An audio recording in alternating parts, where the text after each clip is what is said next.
You're listening to the Authorpreneur podcast, episode number 25.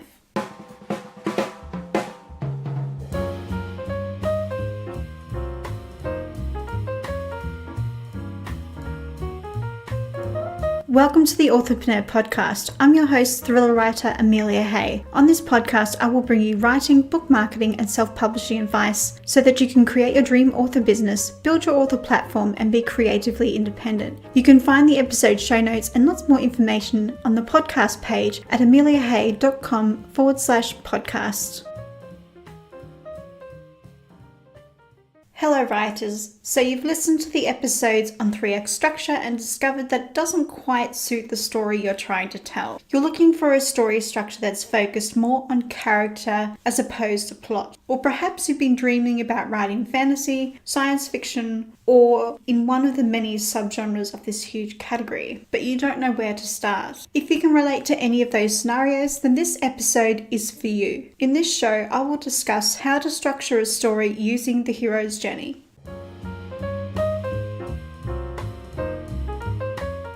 So what can you expect from this episode? In this episode on how to structure a story using the hero's journey, I will unpack the crucial moments from the film The Lord of the Rings, The Fellowship of the Ring. I ended up opting to watch the film over reading the book, partly due to the time it would take to watch over reading. It came down to 14 hours of reading versus the 3-hour movie. There are two ways you can look at the structure of The Lord of the Rings, as a trilogy or on a per book basis. As I looked at the larger story, I noticed that I could see elements of the hero's journey in both the overall larger story and in the Fellowship of the Ring. The evidence of seeing the hero's journey in the Fellowship of the Ring is another reason why I chose the first story over the trilogy. So it goes without saying, spoiler alert. But first, I want to unpack a brief history of the hero's journey and explain why you should consider using this as the structure for your next story.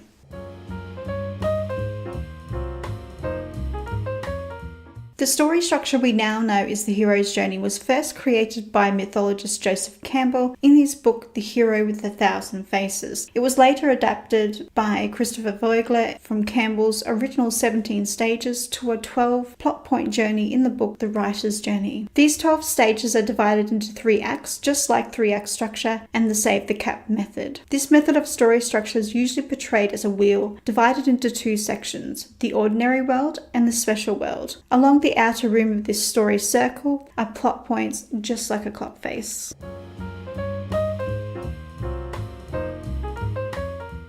So why use the hero's journey? The hero's journey is most often used in fantasy and science fiction genres because it suits a literal journey, quest, or adventure. However, you could use this structure for a story about an emotional or psychological journey. So why does this structure suit stories about either a physical or an emotional journey? Because the structure is focused on character growth. In the hero's journey, plot and character are woven together. They're not separate entities like 3-act structure. Chris Fox said it best in his book Plot Gardening in reference to Joseph Campbell's monomyth. This single myth told the tale of a hero overcoming adversity to become something greater. And that really just sums it up. That's really what the hero's journey is about. It's this merge of character arc and plot. It's almost as if the plot comes from the character arc. Due to the length and the amount of information that I need to share with you to deliver on the promise made to you through the title of this episode, I've decided to turn this into a 3-part mini-series. The initial focus will be on breaking down the 12 stages before sharing 5 tips on how to structure your story using the hero's journey. So what can you expect from this 3-part mini-series? This episode will focus on the stages in the first act, as well as examples of these stages in the first Lord of the Rings film. Episode 2 will focus on the stages in the second act with examples from the Fellowship of the Ring, and the third episode will cover Act 3 of the hero's journey and tips for writing with the hero's journey and recommendations for further research. Now that I've said that out loud, that third episode might have a lot of information in it, so depending on its length I may have to split that episode up as well, but I will let you know probably in the next episode whether I'm going to do that or not.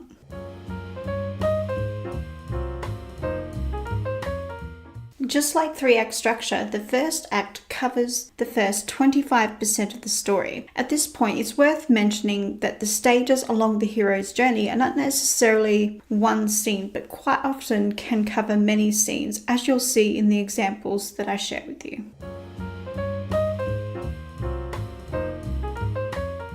Stage 1. The ordinary world. The story opens before the journey begins with the hero in their ordinary world. As a reader, we meet the hero and introduced to their status quo. But this doesn't necessarily mean boring. Make their everyday life interesting, so skip the mundane and focus on the highlights. This story moment exists to provide contrast between the state of the hero's life and the journey that he is about to embark upon. At this stage of the hero's journey, you need to give your reader time to identify with the hero and their world, because they need to care about the protagonist when their world is disrupted. Essentially, this stage serves as the setup before the call to adventure. So let's take a look at an example of the ordinary world scenes in action from the Fellowship of the Ring. After the prologue scenes, which explained the history and the origin of the One Ring and how it found its way to the Shire, we see Frodo Baggins in his ordinary world. The beautiful Shire is filled with lush green forests and hills. Gandalf the Grey rides into the Shire for Bilbo's birthday on a horse and cart with fireworks for the festivities. Frodo is eager to hear the news Gandalf has from the world outside the Shire as he hops on board the cart. They drive towards Bag End. We see the happy-go-lucky farm life of the hobbits, working the fields by day and drinking in the pub by night with friends. It's peaceful, comfortable, safe, and happy. This is also where we find out that Gandalf has officially been labelled a disturber of the peace, and get a glimpse of how attached the hobbits are to their quiet, peaceful existence. Leaving home and going on an adventure is considered almost unnatural, or not a part of the hobbit life. Also, in these opening scenes, we are introduced to Samwise, Merry, and Pippin, who are attending Bilbo's 111th birthday. Stage 2. The call to adventure. Now it's time to push the hero out of his comfort zone. In the call to adventure scenes, the protagonist is confronted by a problem he cannot ignore. As the hero discovers the depths of his problem, the stakes of the adventure become apparent. It's at this point the reader needs to wonder if the hero will rise to the challenge, even though there is clearly more pages left to read. This is the start of the hero's journey, the catalyst that sets the hero on the path. In these earlier scenes, the reader sees a passive hero, not an active one. Things are happening to the protagonist. He isn't seeking out trouble, but instead trouble finds him. So let's look at an example of the call to action scenes in action from the Fellowship of the Ring. Upon his departure, Bilbo gives Bag End all his possessions and reluctantly the ring to Frodo. Gandalf tells Frodo to keep the ring a secret and to keep it out of sight until he returns. Just like his uncle before him, Frodo is called to an adventure by Gandalf after discovering that Bilbo's ring is in fact the One Ring. He learns that Sauron's spirit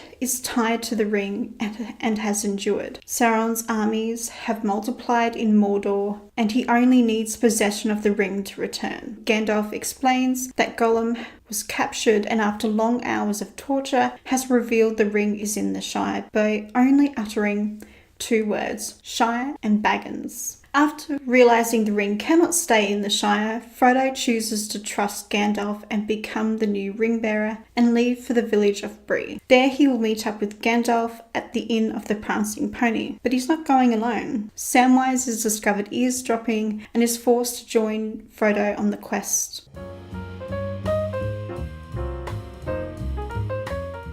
Stage 3. The refusal. At this stage of the journey, the natural responses of fear, doubt, or a feeling of unworthiness set in and encourage the hero to refuse the call at first. In this scene or scenes, you need to set up the reasons why the hero shouldn't go on the journey. These reasons may be deeply rooted in fear, the stakes, or having to do something way out of the protagonist's comfort zone. It's in these moments that your hero becomes relatable to the reader. Let's face it, who hasn't backed away from something due to fear? But something happens to change the hero's mind. The stakes become personal and the hero comes to the realization that the consequences of not going on the journey are far worse than any personal risk that's keeping him in his comfort zone. So let's look at an example of the refusal scenes in action from the Fellowship of the Ring. Although Frodo shows signs of hesitation and does offer the ring to Gandalf, who explains he cannot take it because he fears the ring would do great evil through him, Frodo doesn't directly refuse the call to adventure. Frodo immediately sees the ramifications if he refuses. The enemy is coming to the Shire. He will tear it apart and destroy everything he loves in search of the ring and possess it. But that's it. The refusal is a short moment. Throughout the film, Frodo does attempt to offer the ring to other members of the Fellowship whom he trusts, but fortunately they decline and he is left with the burden.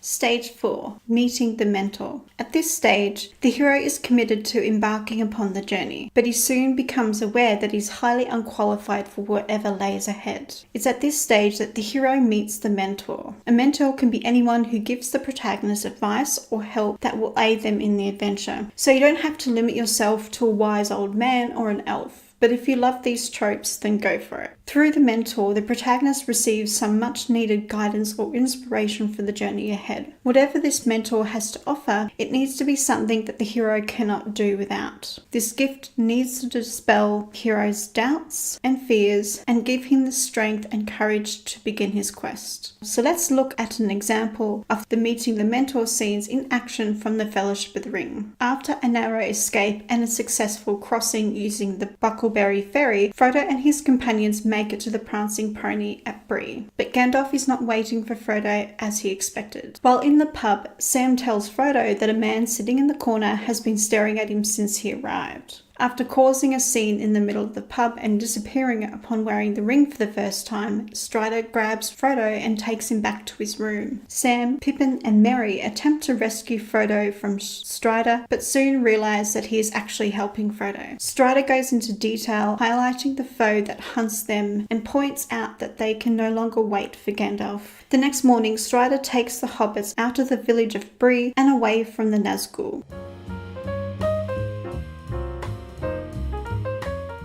The first 4 stages of the hero's journey are the ordinary world, call to action, the refusal, and meet the mentor. Between now and the next installment in this mini-series on the hero's journey, I want you to start reading a novel or watch a film that follows this story structure. As you watch, see if you notice the first 4 stages in the hero's journey. Create a spreadsheet or open up a note-taking app and record these stages and take notes based upon what happens in these scenes. Analysing other stories will help you to become a much better storyteller. Now I want to hear from you. Let me know how you get on with this activity by sharing in the comments section over on the blog at ameliahay.com/episode-025. In next Monday's episode of the Authorpreneur podcast, we will discuss the next 5 stages of the hero's journey which occur in the second act. Thanks for listening and happy reading and writing, everybody. Thank you for listening to the Authorpreneur podcast. If you love this episode, then hit the subscribe button and leave a review on your favourite podcasting app. I'm your host, Amelia Hay, and I'll see you next week for another episode.